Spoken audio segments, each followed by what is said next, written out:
Hello guys! Hello po, good afternoon sa lahat. Hello Coach Vic! Kumusta? Hello, magandang buhay.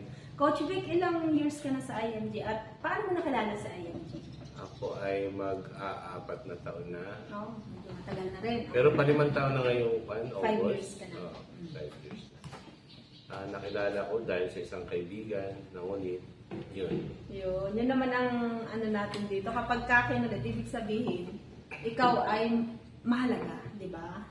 At ano Coach Vic yung kumbaga, kasi madami nagtatanong, ano bang meron sa IMG? Bakit kailangan nila mag-join? Napakaganda ang IMD dahil sa tinuturo nilang concept. Generation to generation, mamamana ng iyong pamilya. Yun yung isa sa mga magandang may pamana yung concept ng IMD. Kaya nga, ang ganda kasi ng tinuturo natin dito kasi yung tamang pag-i-invest, pag-iipon kasi kalimitan kasi especially dito sa atin sa Pilipinas, ang daming scam na nakakalat. Ikaw ba Coach Vic, na may kakilala ka ba o ikaw ba mismo na scam? Ako mismo na scam. Yun. Ilang beses na pero yun nga lang, kailangan mo huwag tumigil para matagpan mo yung tamang bihikulo para maging tagumpay ka sa isang larangan ng negosyo.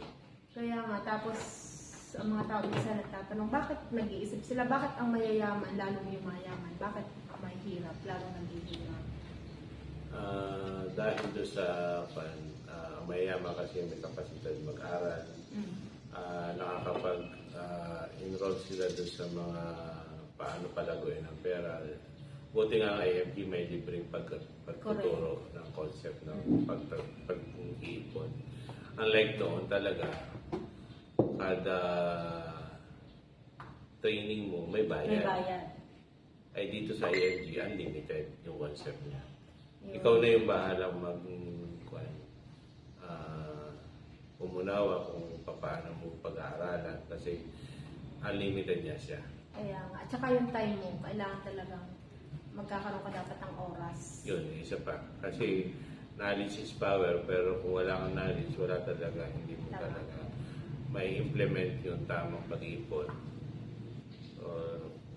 Kailangan continuous learning talaga siya. Kaya, at saka ang kagandahan dito, ang ating ambassador, di ba? Senator Raffy Tulfo. Siya talaga against talaga siya sa mga scammer, di ba? Kaya yun, kakampi na natin siya dito sa IMG. Oo, yun yung isa sa mga napakagandang pumayag sila bilang ambassador para malaman nila na hindi scam ang IMG. Kaya nga, ano Coach Vic yung mai-advise mo, especially sa ating mga OFW, kasi sila talaga yung kailangan. Para sa mga OFW, hindi naman talaga mas kailangan. Lahat pati mga nandito sa Pilipinas ay kailangan talaga nila matutunan ng financial literacy dahil mamanahin ang henerasyon nila. Unlike noong unang panahon, marami mayayaman pero nag-back to zero ang mga kanilang lahi dahil kulang lack of financial literacy. Yun, ang ganda na sinabi mo Coach Vic. Sana sa mga nakakapanood, sana ay may napulot sila. Kasi nga, dito sa ating community, talagang matututo ka. And dito sa Mindoro, di ba, meron tayong office na pwede nilang pasyalan. Diba? Tama ka doon. Yun. So guys, see you next time. Bye-bye. Bye-bye.